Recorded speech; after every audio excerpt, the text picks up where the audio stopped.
Hey there, welcome to episode 96 of Mike's Collection. I'm Mike, and the part of my collection that I'm going to be talking about today is the new Marvel Legends Spider-Man Retro Wave by Hasbro. So, unless you've been living under a rock, you know that Hasbro is really killing it with their Marvel Legends line lately. It's a line of 6-inch, highly articulated figures, and it covers every corner of the Marvel Universe. So whether it's Spider-Man, the X-Men, the Avengers, the Fantastic Four, it all falls under the umbrella of Marvel Legends. And I did a video recently where I showcased every figure in my Marvel Legends collection, and it's up over like 300 figures by now. So that just gives you some idea of how expansive that line has gotten, because there's still plenty of figures I don't have. So the line, it's probably closer to 600 figures if I had to guess of how many figures they've done. And that's really just since 2014 that I would consider that. They've done the line longer than that, but kind of 2014 is when they rebooted Marvel Legends with kind of a newer style, and that modern take is that's when I started collecting, and that's, you know, it's continued forward to this day in that same style. So I love my Marvel Legends. And there hasn't been a line this expansive really since the 90s. Or, you know what, maybe that's not true.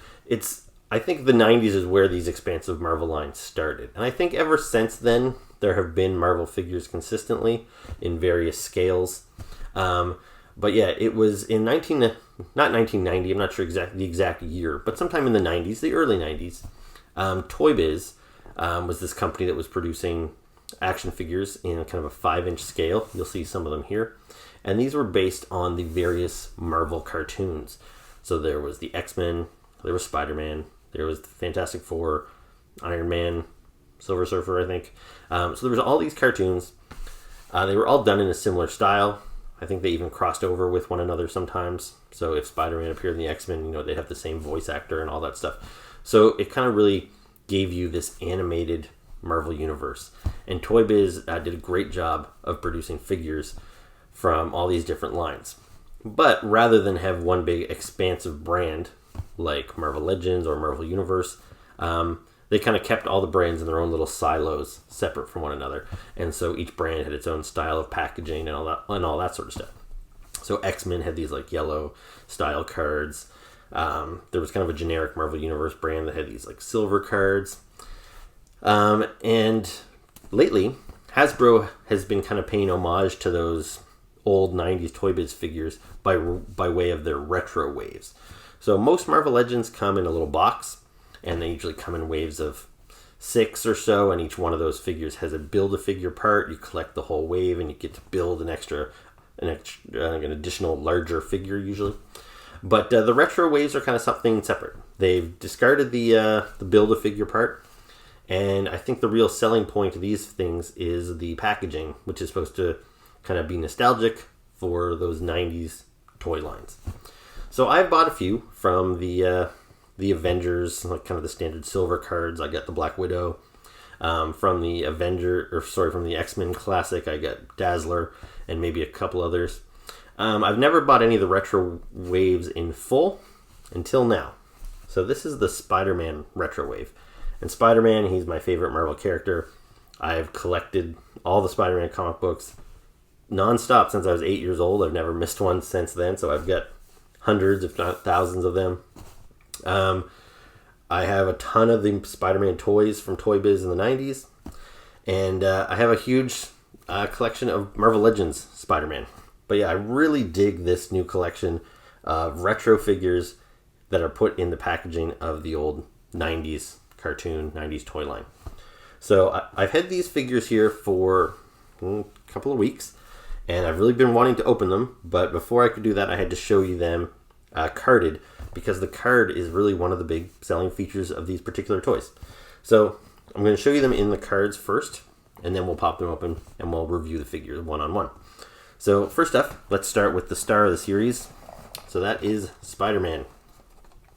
So yeah, if you collected toys in the 90s, you should recognize this packaging. This is very familiar to me. Even the artwork that they put on there is, I believe, the same artwork they probably used, or at least it's done in a very similar style to those 90s toy packaging. You've got that 90s Spider-Man logo. That was the way the logo was written. That was the kind of the font they used in the 90s. It's kind of gone back in more recent years to the more classic, Amazing Spider-Man font. But yeah, everything about this kind of just screams 90s. You see the back of the packaging. This is, again, exactly what we're used to. If there were any action features, they would show them here in a little diagram. There's no action features on these modern figures, so it just shows you that you can swap the heads, essentially. It shows you the other figures in the line, which I will show you in a minute, as well as there's a little bio of the character. So, yeah, really cool stuff. And yeah, I think it looks great. I'm half tempted to just pin these up on the wall like so and keep them like that, as I do with, some toys I do like to keep carded just for, display purposes. But I don't think I can do that with a Spider-Man, because it looks like such a good Spider-Man figure, and even though I have a ton of them, I think just my first impressions of this thing is that this might be the best one yet. So yeah, I think I gotta open this guy up. So anyway, there's Spider-Man. Next up, let's take a look at Spider-Man's alter ego. So here is Peter Parker.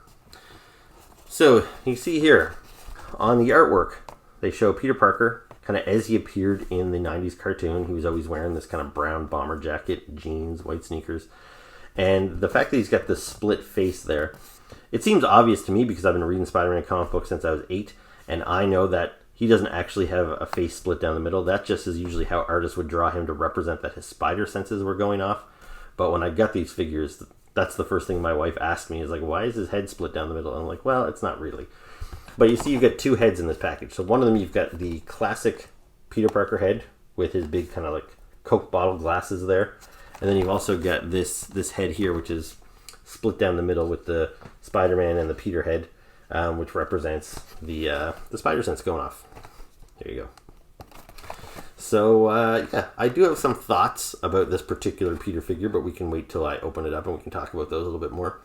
It does seem odd to me, though, that, this is based on the 90s cartoon. They've got the artwork representing the 90s cartoon, and yet the figure doesn't quite match up with the 90s cartoon. It looks more like Spider-Man's early appearances in the comic books back in the 60s.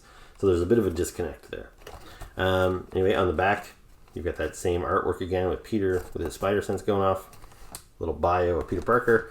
Again, they show you that he's got the alternate heads, the crossover with the other toys in the line, and again, just a really nice looking packaging. So yeah, very nice.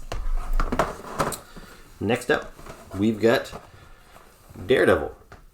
Now, this Daredevil might not look like how you'd expect. Daredevil usually is seen wearing all red, but this here shows his costume that he wore for just a little while, maybe a couple of years, maybe just 1 year. I remember when he wore this back in the 90s. This was kind of his armored look. So you see he's got this kind of like this silver armor on his shoulders, on his knees, and that you see all that on the figure. And it actually looks really nice in the figure because he's got that metallic red paint.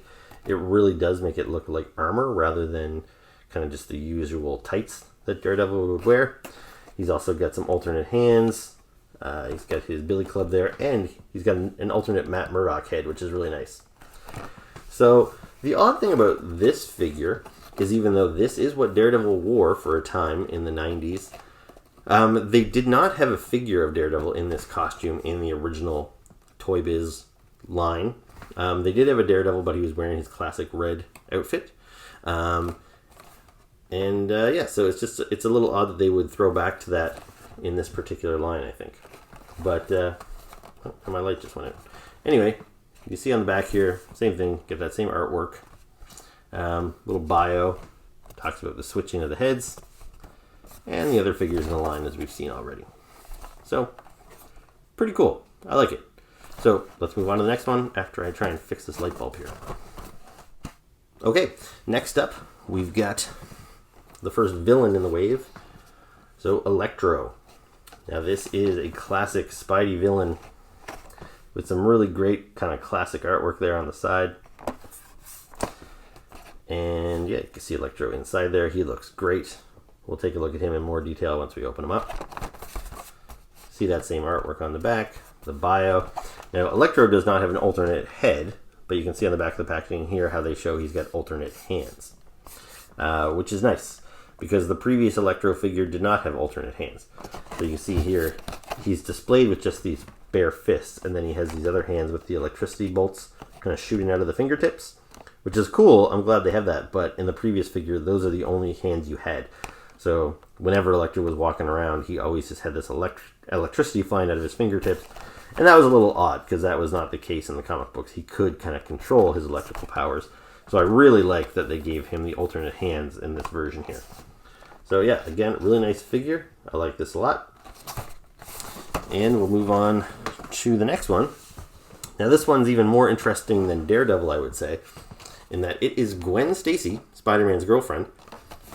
And they never did a figure of her at all in the original 90s Toy Biz line. So we did get a Daredevil, it was just a different costume. But in this case, this is a brand new figure, not really homaging any figure of the 90s. But regardless, I don't mind at all. If anything, I think that's even better. Because all these other figures that I've showed you so far, Daredevil, Spider-Man, Electro, I have all those guys in my Marvel Legends collection already. I actually don't have a Gwen figure, and I have never had a Gwen figure because they didn't make one in the Toy Biz line. They didn't make one in the 3 3/4 inch Marvel Universe line that I used to collect. And they haven't made her in the Marvel Legends. Now, mind you, they've made Spider-Gwen. If you're familiar with the Spider-Verse movie and stuff, Spider-Gwen is a newer character that is supposed to be Gwen Stacy from an alternate universe where she got bit by the spider instead of Peter, and she turned into Spider-Man, Spider-Gwen. So they've made figures of her, but you know that's not the real Gwen. So this is the real Gwen, Spider-Man's girlfriend, and yeah, I think it's great that we're finally getting to figure her, and she looks awesome. She's got this classic outfit with the long green coat, the purple skirt, the hairband.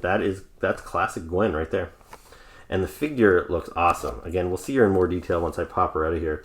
But yeah, she's got some great accessories here. She's got she's got a book there from Midtown High School. So yeah, this is high school Gwen, I guess. She's got a Daily Bugle newspaper all rolled up. This looks to be maybe some sort of tote bag. And then she also has an alternate head which shows Mary Jane. So that's really cool. So if you'd rather display this figure as Mary Jane, you can swap the heads out. And I think both heads would look fine on this body, although there's no denying that outfit is intended for Gwen. She wore that all the time. So yeah, I'm definitely going to be displaying it as Gwen, but I'm tempted to buy a second one to display as Mary Jane, just because I actually don't have a Mary Jane in my collection. So yeah, it tells you how you can swap the heads, got a little bit of a bio, the other figures. Again, looks awesome. I love this one. And then lastly, we have what I was hoping would be my favorite of the wave, but I don't think it quite delivers. But anyway, Green Goblin is one of my all-time favorite characters. And so we have a new Green Goblin figure, which we desperately needed, because we do have a Marvel Legends Green Goblin from Hasbro from just a couple of years ago, but I really wasn't happy with it. It didn't look like the classic Green Goblin that I love. And so when they said they were going to do a retro wave of figures based on the 90s Spider-Man toys, I was super stoked because this Green Goblin figure from the 90s, I love it. This figure is perfect. And I actually did a video a while back where I did the top 10 toys in my entire collection, and that Green Goblin was on my list. So I absolutely love it. Now, mind you, it's several years old now, decades old even. So it's, it's a little smaller. It doesn't match anything in my current collection. He doesn't have much in the way of articulation. So, he's a product of his time. So he was perfect at the time, but they could definitely improve it to make it fit in with my modern collection. And that's basically what they've done here, but they just missed the mark in a couple of spots, which we'll talk about once I open them up. But the artwork looks great. So very classic Spider-Man cartoon. See the figure inside there. He's got his glider. He's got a pumpkin bomb. And he's got an alternate unmasked head. So you can display him as Norman Osborn, his alter ego. So that's great. Back of the package, same old stuff. Same artwork we see again. You can see that it tells you can swap the heads out, the bio, the cross promotion. So yeah, great looking figures. I'm really excited about these. It's a real shame to have to throw away this packaging, but what are you gonna do? Okay, so let's pop these guys open, and then we'll take a look at them in more detail. Okay, so here is Spider-Man outside of the packaging. And I think this guy is awesome. So just as I suspected, this is a really great Spider-Man action figure. Just like the sculpting on this guy, like just the shape of his head. It's just a simple thing, but I think it just looks really good. I love the way the webbing is painted on him there. It's very nice and clean, concise. I love the colors. And you can see how poseable he is. He's got the joint at the torso. He, let me see, swivels at the legs there, double jointed knees. He's got the ankles can rock side to side and back and forth. The arms, double jointed elbows, so good range of movement there in the elbows. The wrist can spin back and forth. His head, ball jointed all over the place. So yeah, lots of good movement. You can get him in lots of good dynamic Spidey poses. So yeah, great stuff. This Spider-Man did not come with a whole lot, but he came with 2 alternate hands. So these hands are in fists. So that's always a great option to have. I probably prefer the punchy hands, but you also want the web shooter hand. But oftentimes a figure only comes with one or the other or one of each. So it's really nice to have the option. I will probably ultimately display this guy with one of each. The other accessory he came with was this alternate head, which is kind of an odd choice. Like it's also a really nice head. I think they could have given us one or the other, and I don't think anybody would have really complained or said anything. Like they're so similar. The only real difference that I can see is that this one has like thicker black around the eyes, where you can see the black's a little thinner on this one, and then it's nice and thick. So I think they're representing kind of different artist styles. I'm not sure exactly. I see John Romita Sr.'s artwork when I look at either one of those. And I don't even know if I have a preference, but this is the head that was on it when I took it out of the packaging, so that's probably just the head I will keep on it. I think it looks great. But yeah, maybe if you're really a stickler for how thick the borders on Spider-Man's eyes are, maybe you really appreciate the inclusion of this item. But yeah, I don't really care all that much. So anyways, for comparison, so if we take a look at some of the Toy Biz figures, I'll bring out a really early Toy Biz figure here. So here you go. Here's a really old school Spider-Man. And you can see this figure, even though he has his charms, kind of sucks. So he's got these suction cup hands, and the suction cups are permanently stuck to him. So you can see he doesn't have the web shooter hands or the fist hands. He's not much good in a fight. All he can do is really stick to the refrigerator. As far as articulation goes, you see there, he's got nothing at the waist or in the torso. So his head turns side to side, doesn't go forward, backward. He's got no joints at the elbows. He's got joints at the knee. But yeah, he's pretty rigid. And some of the early Toy Biz Spider-Mans were pretty rigid, and oftentimes it was to accommodate action features. So this guy has the suction cup hands. There was another one whose arms were stuck outright like this on a permanent basis because there was a string that came out of each hand, and you could pull the string and it would make it look like he was sliding on the string. But even though that was maybe a fun little gimmick for a couple of minutes, it really kind of hindered your play with the figure. Now, probably the best figure that Toy Biz produced in the 90s Spider-Man line is this Spider-Man here. So this is based on Spidey's classic look, but this was kind of the first super articulated one they did. So you see here he's got joints at the wrist, joints at the elbow, joints at the knee, joints at the ankle. He spins at the waist. He also spins at the mid-torso, spins at the neck. So, you know, you can get lots of good poses out of this guy as well. You know, recreate some of those Todd McFarlane moves maybe. Anyway, it was a great figure at the time. I still actually think it holds up as a pretty solid figure. And you can definitely see how it was a vast improvement over some of the other Toy Biz figures of the day. So the next Spider-Man I want to bring out is probably what most people have in their collections today, what they would consider their kind of default Spidey. And that is a Marvel Legends Spider-Man from Hasbro from a couple of years ago.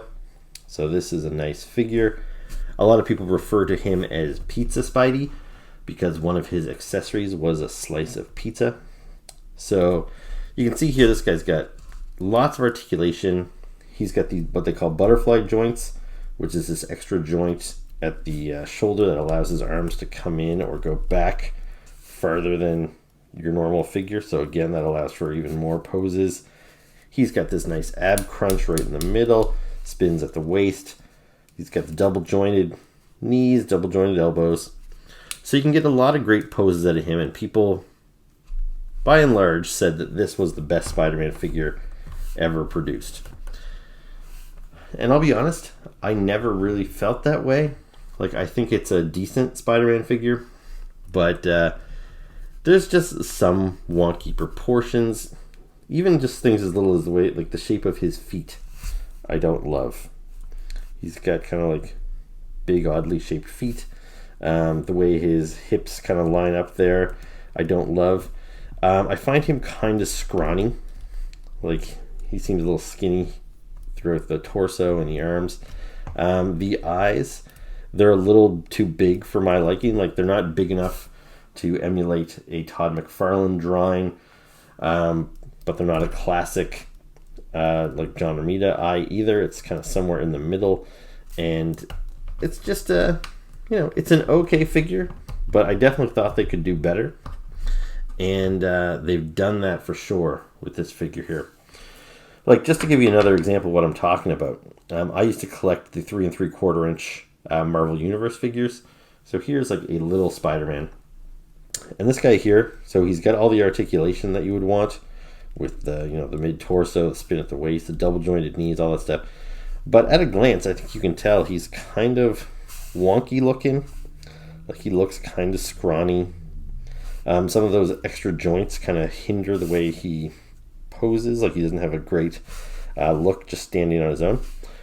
And then a later Spider-Man figure in that same line is this one here, and I think this one's excellent. I love the way it looks. Even just a spider on his back. Look at the spider on this guy's back compared to the spider on this guy's back. It's just bigger and bolder. Like, honestly, they're about the same size spider, even though this figure is half the size.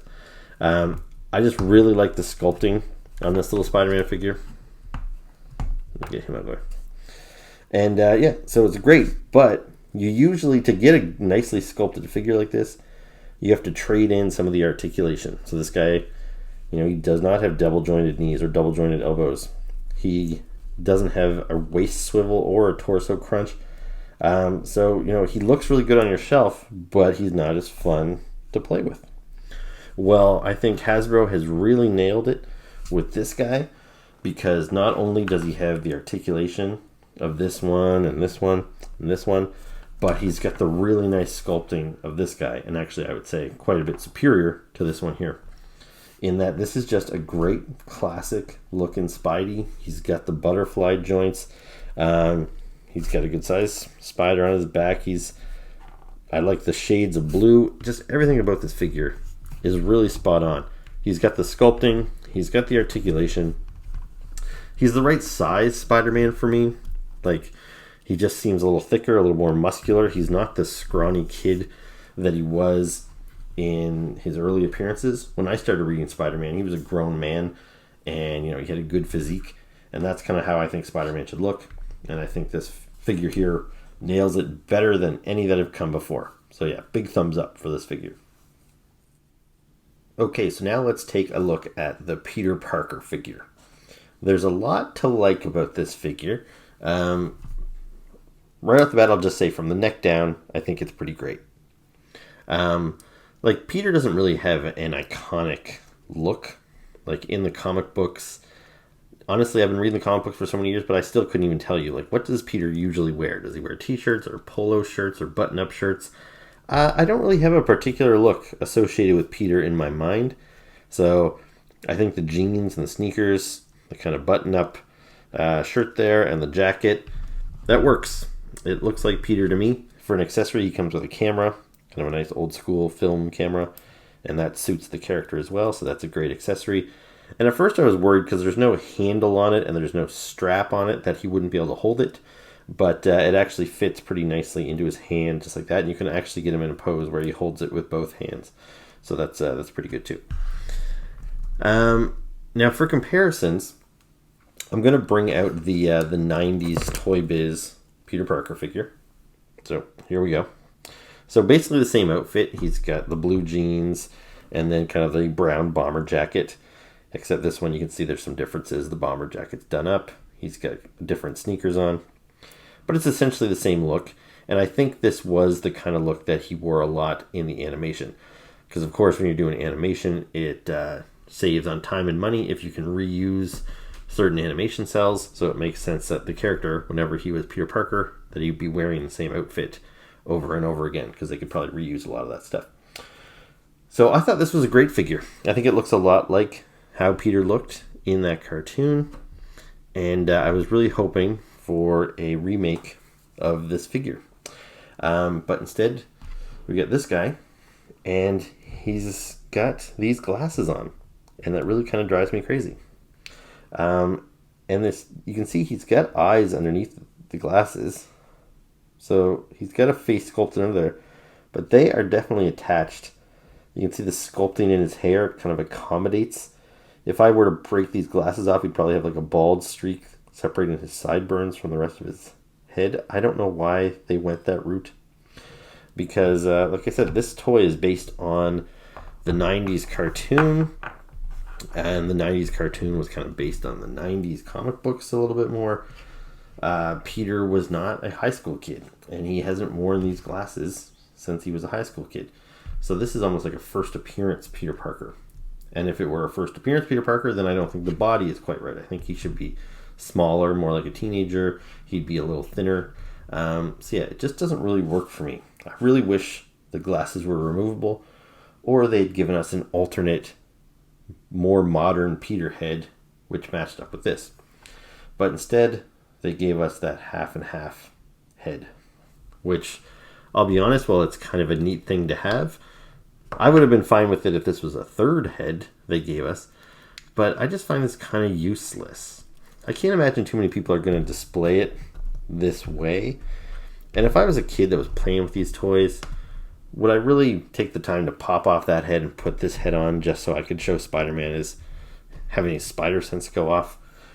Like, it's a neat add-in, and maybe for people that do a lot of toy photography or something can make use of it. But as a kid, I don't think I would have got much use out of it. And as a collector who's just going to put this guy on a shelf for display, I'm not going to get much use out of this either. So I really wish there was a Peter head that looked like this, but without the Spider-Man half. Anyway, what are you going to do? Otherwise, the figure moves fine. Since I've got these Peters here, I might as well bring out a couple other Peters. Now, this one here is actually kind of neat, and it's actually from a Happy Meal toy. Here we are. So this is a Peter that came out around the same time. It's based on the 90s cartoon. So again, you can see he's got the brown bomber jacket. He's got a similar haircut to this guy. And what's kind of neat about this one is you spin his arm around and his head flips around, and then he gets the half and half Spider-Man head like we see there.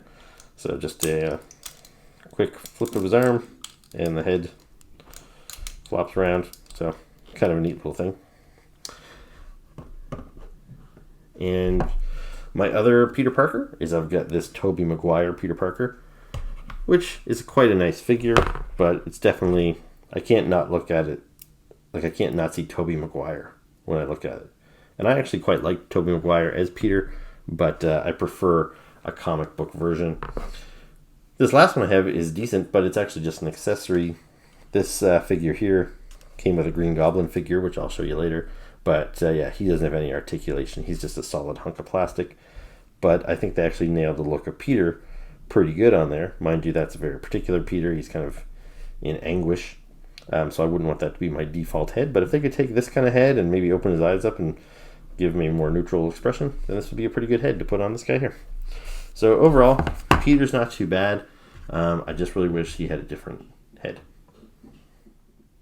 So after filming that last segment, I decided to go into my bag of extra Marvel heads to see if I had a head that would better work with that Spider-Man. And I didn't think I did, because I knew I had like this Spidey head. This is the alternate head that came with the Pizza Spidey. So it's only half of Peter's face. Then this is Peter's face, but this comes with the Ultimate Spider-Man figure. So this is Spider-Man as a teenager, and it's a little bit smaller, so that wouldn't fit on the current Peter body. Now this head here actually makes for a pretty good Peter like that, except for the fact that he's got a beard. And it's really weird to have a Peter Parker with a beard, but this came with the Cosmic Spider-Man figure, who was supposed to be a Spider-Man from a different universe at that time, so that's why he's got the beard. And then I got that same head again, but it's kind of like an undead Spider-Man bearded head, and this came with Spider-Man's clone Kane, so this is an unmasked head for him. And I knew none of these would really work. But then I came across this head, and I actually think it works really good. But to be honest, I don't think this is a Peter Parker head. I can't remember whose head this is, which figure it came with. Like, it might be Unmasked Doctor Doom, it might be Richard Rider, I don't know. But maybe it is a Peter Parker. I just don't remember which figure came with it, because I didn't think I had a nice modern Peter head. But yeah, that works quite well. So I think this will be the head that I display on this Peter figure going forward. So next up we have Daredevil. So as I mentioned earlier, this is Daredevil in his short-lived armored costume that he had in the 90s. I believe it was just 1 year that he wore this armor. And yeah, I don't mind it. There was definitely some characters that got armored up in the 90s and it really didn't work for them. But I actually think this is a pretty decent costume for Daredevil. It doesn't look bad at all. The armor kind of makes sense for this guy, and it's not so bulky that he can't move. You can clearly tell that it's like segmented, which allows him still a good range of movement. And yeah, it looks all right. And in the earlier part, I had mentioned that Toy Biz had not done a figure of this costume. Apparently I was wrong about that. There wasn't one in the Spider-Man line. And the Spider-Man line is the only Toy Biz line that I was collecting in full. So I did get the that Daredevil figure that I showed you earlier in the packaging from the like Web Wars series. But apparently Toy Biz had made a Daredevil in this costume as part of their more generic Marvel Superheroes line that came in those silver packaging. So as far as articulation goes, this guy is pretty standard. He's got everything you'd expect. We've already talked about it all before, so I'm not going to go into it again. But double jointed knees, elbows, good range of movement all over. So let's look at his accessories. So one thing that's kind of neat about this guy is Daredevil usually carries his billy club on his leg or maybe on his belt. But this guy here, with this armor, he's got a different way of carrying his billy clubs. So you can see he's got half of his club attached to his like wrists, so he could kind of just beat somebody up just like that by smacking them with his billy clubs attached to his forearms, which I think looks really cool. However, he did come with the same billy club separate, so this is the same accessory that comes with every Daredevil figure. So you get the two pieces and you can snap it together so it's one solid weapon. And he also comes with alternate hands. So he's got the open hand so he can actually hold his weapons, because you see I have him displayed with closed fists right now. And just for continuity's sake, if I switched his hands and put the clubs in his hands, then it wouldn't make sense that he would still have these clubs attached to his wrists. So they actually gave you two alternate wrist guards without the billy clubs attached. So if I could take these off and put these cuffs on, and then he could hold his billy club, and it would all make sense. So those are all really cool accessories. But my favorite accessory that he comes with is the unmasked Matt Murdock head, which is Daredevil's alter ego. And to be honest, I didn't think it was that big a deal because I previously had a Matt Murdock head already. So this is the Matt Murdock head I previously had. I didn't have it displayed on any of my figures, but it was just nice to know that I had it in case I chose to. But this new Daredevil figure comes with a much better Matt Murdock head. This looks much more like the Matt Murdock I know from the comic books. So yeah, I'm really glad we got this, because it's I think it's way better than this previous Matt Murdock that we got. So yeah, that's a really cool accessory. Now let's compare this guy to a couple other Daredevil figures. So I did have that Spider-Man like Webbed Warriors Toy Biz figure back in the day, but I actually did get rid of it. There was a time several years ago when I decided to go through my Toy Biz collection, and purge any excess versions of characters that I had multiples of. So with Daredevil, I got rid of that one and I held on to this one, which I thought was far superior. This is from the Spider-Man Classics, or Spider-Man Legends, they might have even called it. This is like the very first wave of Marvel Legends figures, essentially. This is when Toy Biz said, let's make the figures a little taller, let's give them more articulation, a little more detail. So this here is, kind of the forefather to this figure here. So this figure was a lot better looking than that, the original Daredevil from Toy Biz, but he hasn't aged very well. Like you can see, as far as details go, like he's got like no muscle definition. He's kind of scrawny. He's got some of the articulation looks kind of weird. Like I'm not a big fan of toe articulation because it just allows for a character to look kind of gangly. So yeah, he's a little weird looking, but at the time he was a pretty great figure. So yeah, that's early Daredevil stuff. Then in current Marvel Legends, I have this Daredevil, which is the standard Daredevil in his red costume, and I think this figure is great. When I got this figure, I was like, yeah, I don't need any more Daredevil figures because this one is pretty much perfect. But then they released that same figure in his first appearance yellow outfit. And so there you go. Once I had those two, I was like, okay, I definitely don't need any more Daredevils. But then in the current comic, Daredevil started wearing a black costume, different than this one. And then they made a figure of that Daredevil. And I thought, okay, well, this Daredevil, I have to get this because it just looks really cool. And it's essentially the same as these two previous releases, which I already said was a really good figure. So I got it again in a third color. Really great. And then they released one based on the live-action Netflix series, which was really great too, and it was different. So I had to pick up this Daredevil as well. And once I had that guy, I was like, okay, no more Daredevils. But then they put this guy out, and he's really cool too. So even though he's not the definitive Daredevil, if you needed just one Daredevil in your collection, I'd probably tell you to go with this guy here. But yeah, if you've got room in your collection and in your heart for a couple of Daredevils, then I'd say by all means pick this guy up because yeah, he's pretty cool. Next up, we've got one of Spidey's most classic villains. This here is Electro.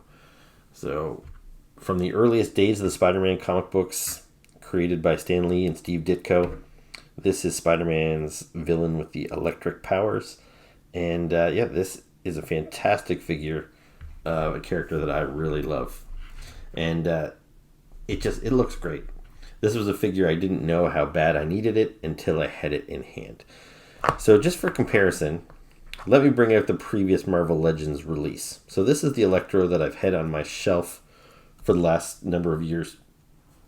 And you can see how different they look. Now, I had the choice to display this Electro figure with one of two heads. So it came with this head, which is a more contemporary look for Electro. Because I think for years, creators have struggled with making Electro seem menacing due to this crazy mask, which is just kind of ridiculous and cartoonish. You know, some guy that was running around robbing banks and killing people probably couldn't be taken seriously wearing a crazy mask like that. So they've tried to find ways over the years to make him a little more contemporary, a little more menacing. So in this version, he stopped wearing the mask, but he got this like burn scar across his face in kind of the shape of his old mask. And even though I definitely don't like it as much as the classic look, I kind of appreciated the change. It kind of grew on me over time, the more he showed up with this look. And yeah, so when this figure came out, he was clearly designed to look like the more contemporary Electro. He's got the black pants, because, you know, he didn't want to wear tights from head to toe. They were trying to make this guy serious and menacing. Even his electricity, you see here, they've got the blue electricity, which is just a change from his classic yellow. And so I decided to display him with this head. But, I'll pop this off here for a second. This is the alternate head he came with. So you can see it's got the classic mask, and they actually reused this head for this new figure here. But even them, they're pretty different. So where this guy here, he's got like solid white eyes and no pupil, and it's all black in there around his eyes. This guy here, you can see his eyes quite clearly. There's flesh tone painted around his eyes. So this is a much more classic look, whereas this one, they're kind of going for something a little more creepy. And I like them both, but I do prefer the classic look. But it's not just the fact that they changed the head and changed the paint job. Like, this guy's body is much skinnier.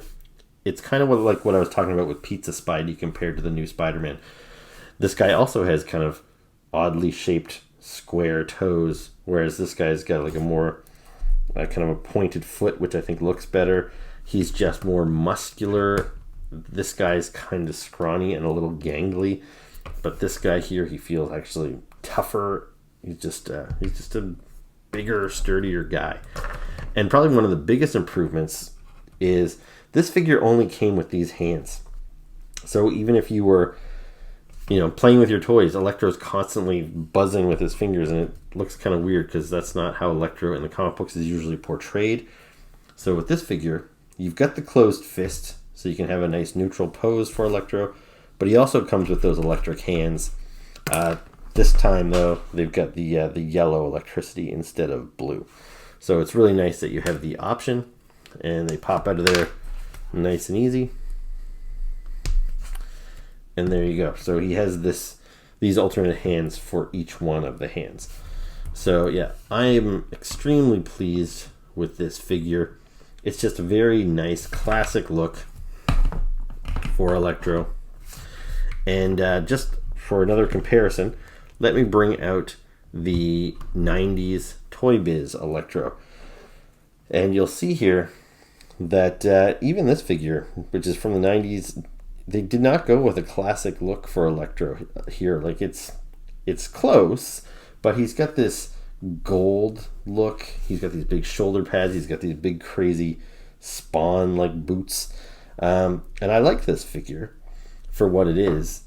But if you want a classic Electro figure, it doesn't get any better than this. So yeah, if you're an Electro fan, regardless whether you have this figure or that figure or any other figure, this is a must-have. Excellent, excellent figure. So next up, let's take a look at Gwen Stacy outside of the packaging. So as I mentioned earlier, this is my first ever Gwen figure. They haven't made too many Gwen figures in the past. I do have a Mary Jane figure or two in my collection, but not in my current Marvel Legends collection, so I do need a new Mary Jane at some point. But yeah, Gwen, even in any past line, there haven't been too many versions of her. And that's probably because Gwen has been dead forever. Like, Gwen has been dead since before I ever started collecting comic books. Killed by the Green Goblin. So, yeah, but she's had a bit of a resurgence in recent years, partly because, they had done the Mary Jane romance in the Tobey Maguire movies. So when they did the Andrew Garfield Amazing Spider-Man movies, they went with Emma Stone playing Gwen Stacy. So that made her a little more familiar to the general public. And now they have created a sensation with Spider-Gwen, who I've got here. So I guess you could say this is a Gwen figure, but I don't really consider it the same character. And when I did get this figure, I thought it looked pretty nice. But now that I see it compared to this one, I realize how much this one does not look like Gwen to me. Like, this head here looks like it just jumped right off of the page. It looks like John Romita's artwork, whereas this here just looks like some chick with a headband. So this is a fantastic sculpt on Gwen throughout. I love the outfit. I know I said this is her iconic outfit. Now, to be honest, I don't know how often she wore this in the comic books. This just happens to be the outfit she wore when she died. So usually when Spider-Man's remembering her in flashbacks, it's most often in this outfit. So this is the outfit that I most associate with Gwen Stacy, with the purple skirt, the green jacket. I love the way they've got the belt sculpted, not attached and everything. It just looks really good. The face sculpt is very pretty. Really nice job on the paintwork on the eyes. The way the hair kind of flows looks really nice. It's just a really great sculpt, and it's well articulated. Usually with these civilian figures, you don't necessarily need it to be super articulated with double jointed knees and double jointed elbows and all that sort of stuff. But yeah, Gwen is very posable. The jacket doesn't hinder the movement very much. And yeah, and she looks great. For accessories, so she's got a Daily Bugle newspaper. Now, I don't know why Gwen would necessarily have the Daily Bugle. I don't believe she was associated with the Bugle at all. But it's still a neat accessory. I'm actually going to put this in my J. Jonah Jameson figure's hand. Then she also came with this here, which actually stood out to me when I was showing you the figure in package, because that was really my first time looking at the figure closely. So she's got a Midtown High School notebook. But if I remember correctly, she didn't go to high school with Spider-Man, at least not in the comic books. He didn't meet Gwen until he went away to university. So, yeah, that's kind of an odd choice, the Midtown High School. And lastly, she came with this binder, which is, again, just another school accessory. So that's kind of cool. All good accessories. And, yeah, there's not a whole lot more I can say about this figure other than it's really nice. And it's a character that's very welcome in the line. Oh, and I did almost forget to mention, I know I talked about it earlier when I was showing you her carded, but she did come with an alternate head. So here is the alternate Mary Jane head. And yeah, this is a really nice head sculpt for Mary Jane, and I believe it's unique and brand new for this figure. There has been a Mary Jane released recently. She came in a 2-pack with another Spider-Man. I didn't actually get that 2-pack, so I don't have a Mary Jane in my current Marvel Legends.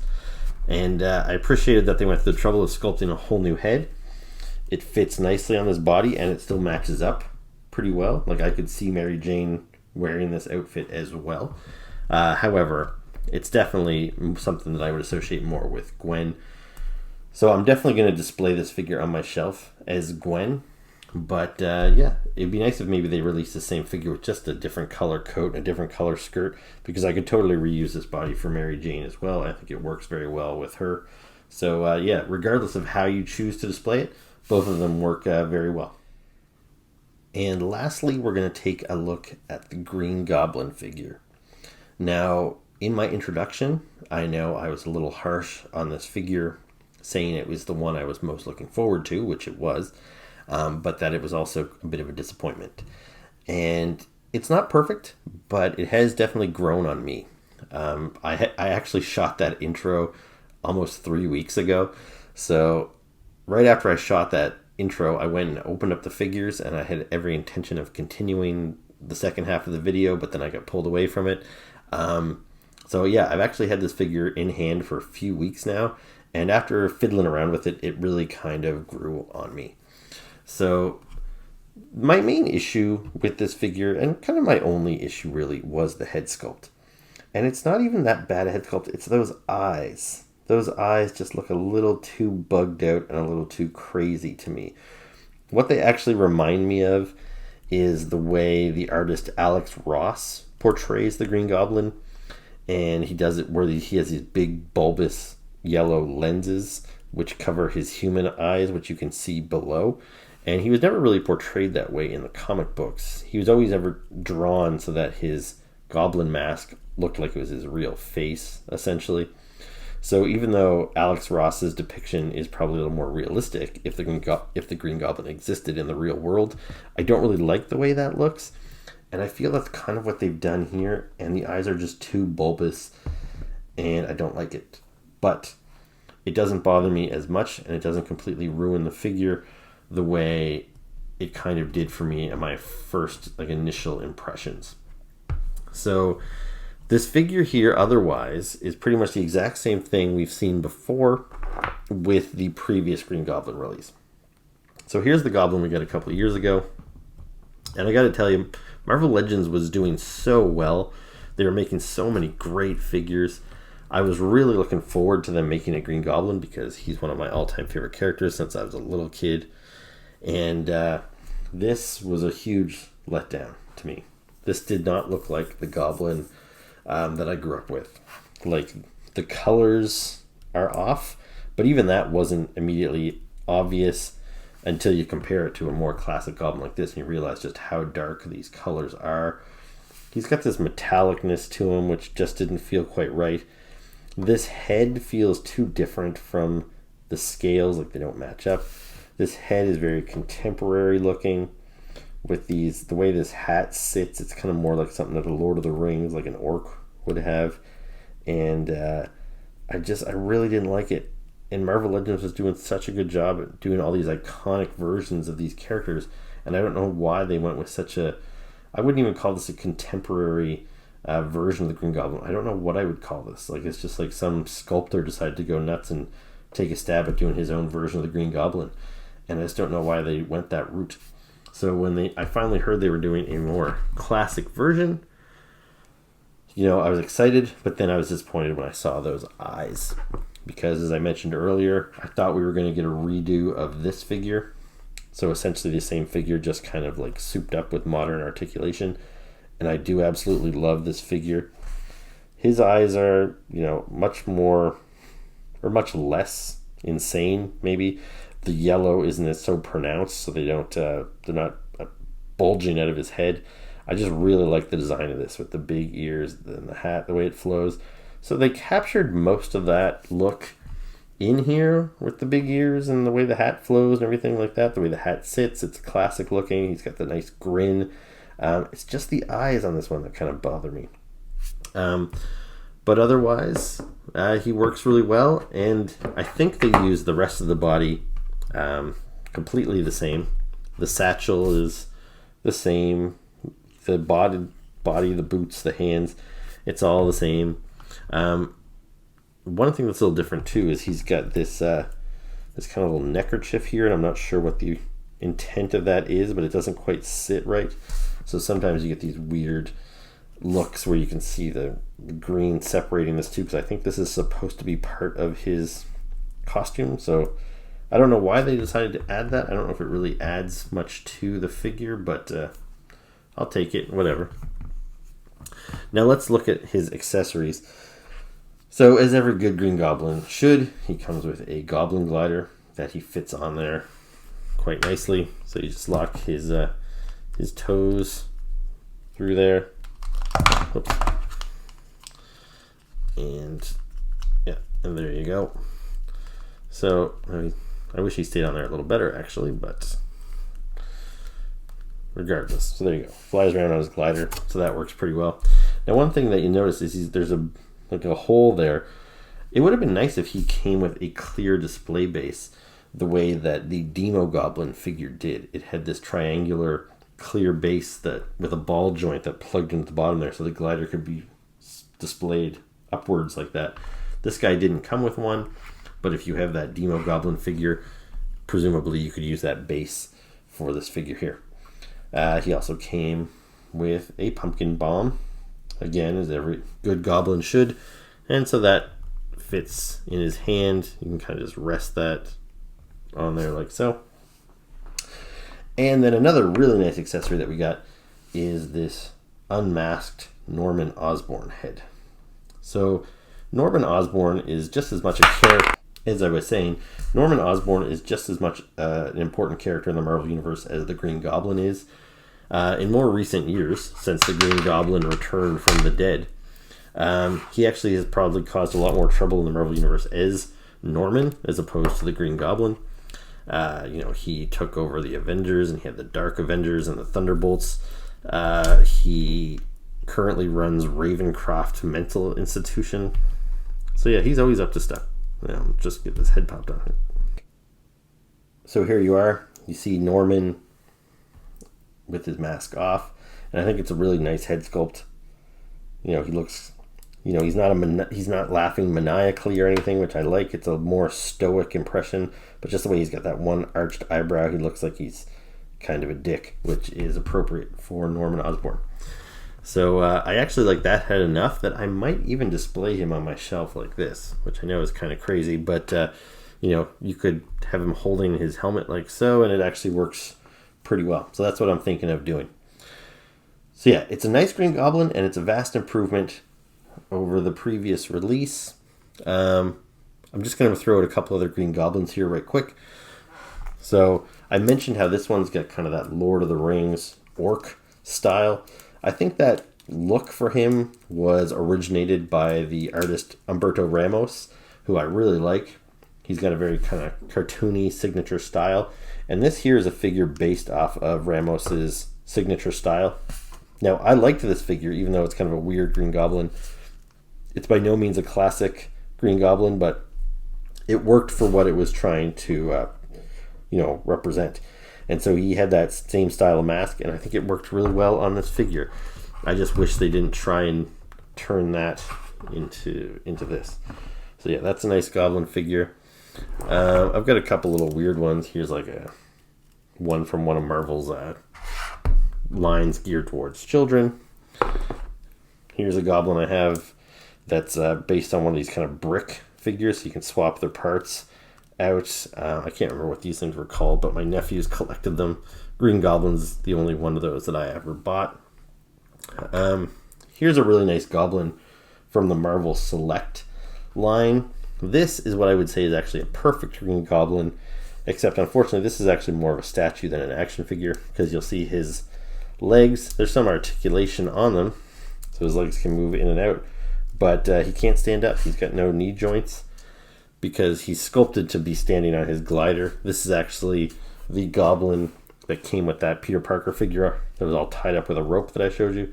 So you would display him on his glider, and he had Spider-Man in tow, which is directly based off a famous Spider-Man cover.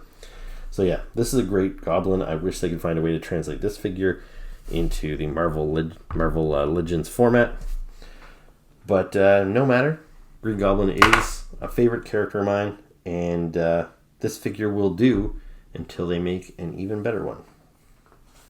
Now, normally I would shoot a little outro to my video where I would thank everybody for watching and all that sort of stuff.